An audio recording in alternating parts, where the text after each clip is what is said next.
Bakit kaya? Bakit ka ba naghihintay?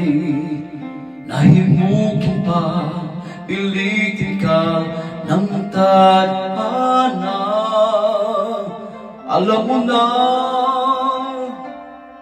kung bakit nagkakaganyan.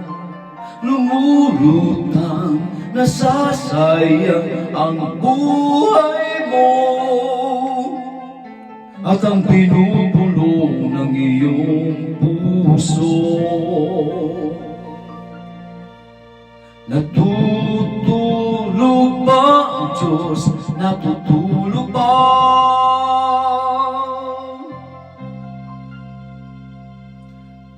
Bakit ikaw